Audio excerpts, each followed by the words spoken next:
Welcome to Thursday's Market Sit Rep here at T3 Live. Matthew Buckley, the Chief Options Strategist. And the biggest news of the morning, folks, is the GDP report that came out. Advanced GDP.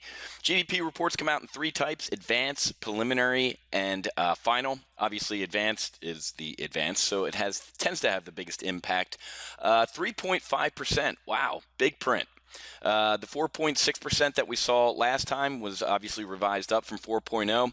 Everybody thought that we'd see a little bit of cooling. Well, came in as a beat, 3.5%, right? Well, let's kind of dig into it, all right? The main reason that GDP beat expectations, government spending spree.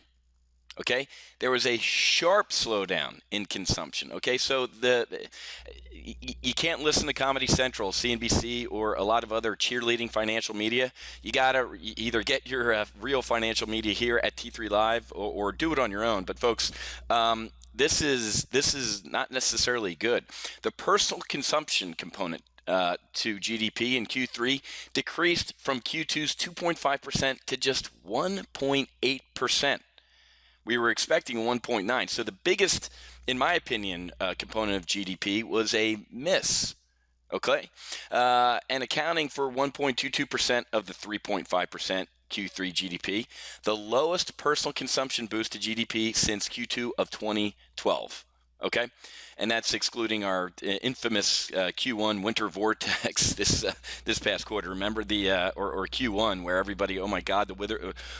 This was the first winter we've ever had in the history of our economy, which just drives me nuts. Okay, so make sure you dig into these numbers, folks. It's not necessarily a good thing. It's the government who is sending GDP higher. It's not the markets. Okay, Eurozone.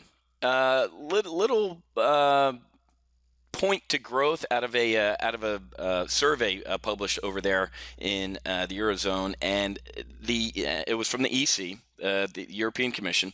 Its economic sentiment indicator, okay, rose to 100.7 in October from 99.9 in September, and economists had expected a 99.7 print. Okay, so so the Eurozone's kind of catching a bid this morning, and our futures kind of caught a little bit of a bid on this. But when you dig under the hood, whether it's Spanish unemployment, what's going on in Greece, who's getting ready to default again, the Eurozone is still a clown car. As many of you know, yesterday, on Wednesday, that's it. The Fed's done. Thank you. Good night. Try the veal.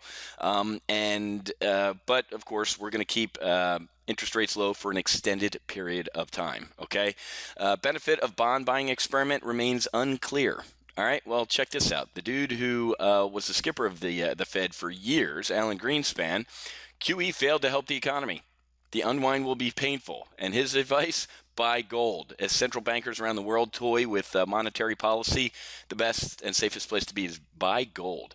Very, very interesting. And I love the way they put this. Yep, some Hillary Clinton-esque backtracking. Okay.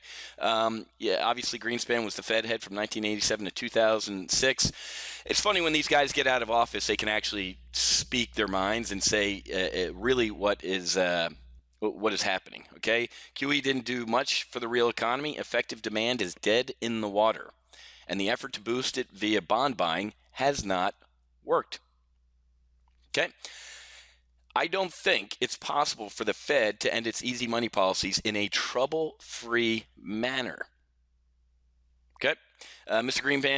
Greenspan said gold is as good a place to put money these days, given its value as a currency outside of the policies conducted by governments. Very, very interesting. Okay, so a former Fed head who was a skipper during some interesting times, QE didn't work. Okay. But that's not going to stop the Fed and Ms. Yellen, who's speaking this morning, from talking about potential QE4 and, hey, we're not going anywhere. We'll be here to wipe your nose and pat you on the head if you ever need us, Mr. Market, which is bad, folks. We really need a self-cleaning oven right now in this market, and it's just not happening.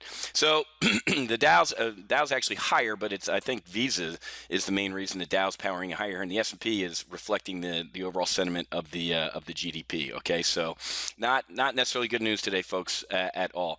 What else is on the radar? We saw a little bit of a good print out of weekly unemployment claims, and Tomorrow on our flight schedule, we're going to see a lot more macroeconomic data with some inflation numbers, personal spending, personal income, a Chicago PMI, and revised University of Michigan consumer sentiment and inflation numbers. Okay, tomorrow night, when everybody's get done trick-or-treating at 9 o'clock, we're going to see China's manufacturing PMI, which, if it's a big miss, will definitely impact our markets Monday morning. Okay, so we wallow around here, folks, as we look for the next catalyst to drive this market higher or lower. And I think the fact that the GDP came in as a beat isn't necessarily a good thing. It's a bad thing because it was based on government spending. You never want to be a bull based on the government spending, okay? Unless it's the Fed, of course. So, all right, folks, I got to run. Got an accelerated retirement live trading session here coming up, so I got to run. Happy hunting. Make sure you hedge, and I'll be back with Friday's market wrap-up tomorrow. We'll see you.